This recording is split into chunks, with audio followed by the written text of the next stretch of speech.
My name is Olivia. For 6 years, I'd built my world around Alex. We met in college, two ambitious dreamers chasing careers in marketing. He the charismatic salesman type, me the behind-the-scenes strategist.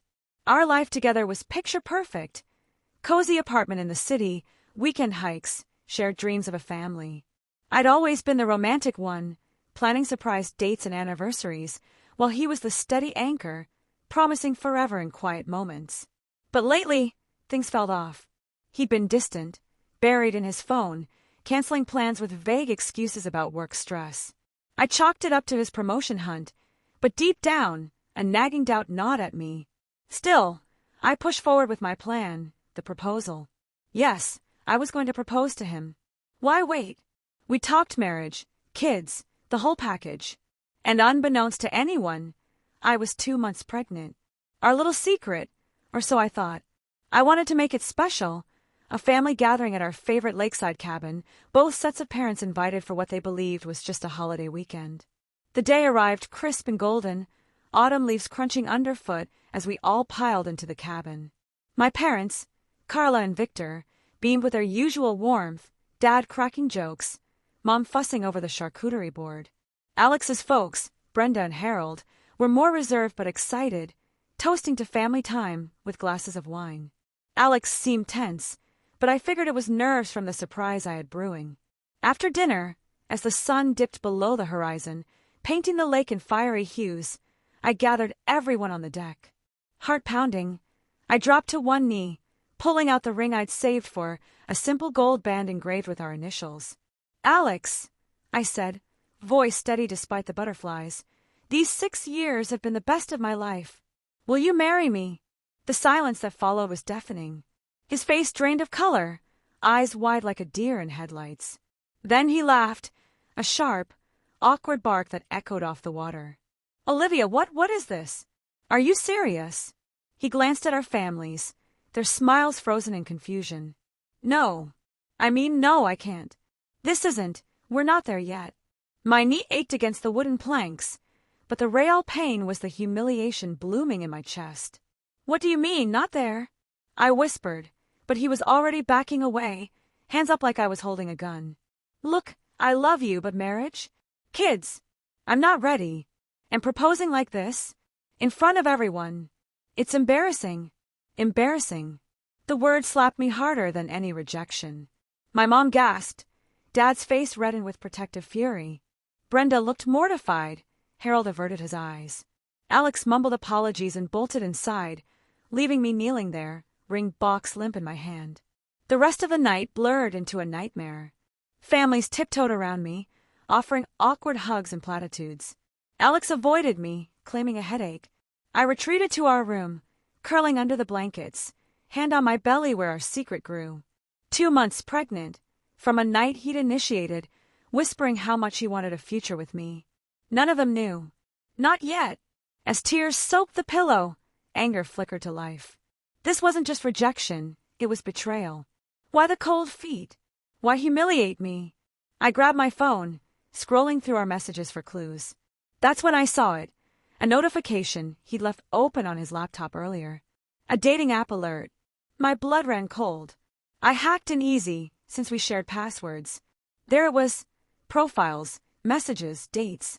He'd been cheating for months. With multiple women. One in particular, named Vanessa, a coworker from his firm. Flirty texts, photos, plans for a weekend getaway. Can't wait to escape the ball and chain, he'd written. Ball and chain. Me. I didn't sleep. By morning, the cabin buzzed with tension. Alex acted like nothing happened, suggesting we talk later. Our families whispered, packing up early. I played along, smiling through gritted teeth, but inside, a storm brewed. Revenge. Not petty vandalism or screaming matches. Something calculated, something that would expose him, shatter his perfect image. He prided himself on his reputation. The golden boy at work, the dutiful son, the charming partner. I'd strip that away, layer by layer. And the pregnancy, that would be my ace, revealed at the perfect moment. First, I needed proof. Back home, I called in sick to work and dove deep. Using a fake account, I messaged Vanessa on the app, posing as a mutual friend. She bit, spilling details over coffee I accidentally arranged. Alex says he's single, she confided, twirling her hair. He's ending things with his ex soon. Ex. We were still together. I recorded it all discreetly, my phone hidden in my bag. Then I dug into his finances. Our joint account showed unexplained withdrawals. Hotels, gifts, dinners. I screenshot everything. His work emails, accessed via his unsecured laptop, revealed more. He'd been bad-mouthing me to colleagues, calling me clingy, in chats about why he missed deadlines.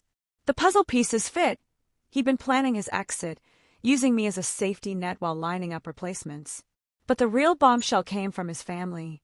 Brenda, his mom, had always been kind to me. I invited her for lunch, feigning a need for advice. Over salads, I broke down, tears real this time. I don't understand why, I sobbed. She hesitated, then confessed. Alex had a gambling problem. He'd racked up debts, borrowing from them secretly. They'd urged him to come clean, but he refused, fearing it'd scare me off. Instead, he cheated to blow off steam. It all clicked, the distance, the lies. He wasn't ready for marriage because he was drowning in secrets. Brenda begged me not to tell Harold or my family. It would destroy them. I nodded, promising discretion, but my mind raced. This was ammunition. Phase 1 of revenge, the slow unravel. I didn't confront Alex immediately. Instead, I acted normal, even affectionate, lulling him into security. Let's work through this, I said, suggesting couples therapy. He agreed, relieved. But behind the scenes, I contacted his boss anonymously, tipping them off about his personal distractions affecting work, attaching those incriminating emails. Within days, he came home fuming about a performance review. Someone's sabotaging me, he ranted. I soothed him, biting back a smile.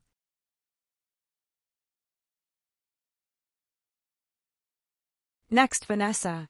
I accidentally bumped into her at a bar he frequented, introducing myself as his fiancé. Her face paled. Fiancé? He said you were over.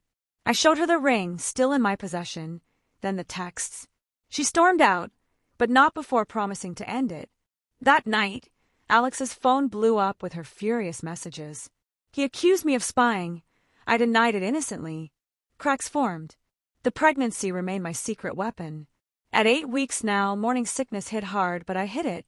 I scheduled a sonogram, staring at the tiny heartbeat alone. This child deserved better than a father like him. I'd raise them strong, independent. But first, justice. Phase 2, exposure.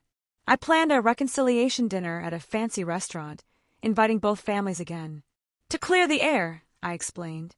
Alex was wary but agreed, thinking it was his chance to play hero. The night arrived, everyone dressed up, tentative smiles around the table. Carla and Victor eyed him suspiciously. Brenda and Harold fidgeted. Midway through appetizers, I stood, clinking my glass. Thank you all for coming. After the proposal incident, I've had time to reflect. Alex relaxed, squeezing my hand. But there's something you all need to know. I pulled out my phone, projecting onto a portable screen I'd brought. First, the dating app screenshots. Gasps rippled. Alex sputtered, "That's fake." Then, Vanessa's recorded confession. Brenda's face crumpled as I revealed the gambling debts. Her eyes shot to me in betrayal, but I pressed on. He's been lying to all of us. Cheating, stealing, hiding. Harold thundered. Is this true, son? Alex's denials crumbled under the evidence. Then, the finale. I placed the sonogram photo on the table. And none of you know, I'm 2 months pregnant. With his child. He rejected me knowing, or not caring about this. Chaos erupted. My parents enveloped me in hugs, furious at Alex. His family reeled, Brenda sobbing, Harold disowning him on the spot. You're no son of mine if this is who you are. Alex begged, Olivia, please, we can fix this. But I was done. Fix it?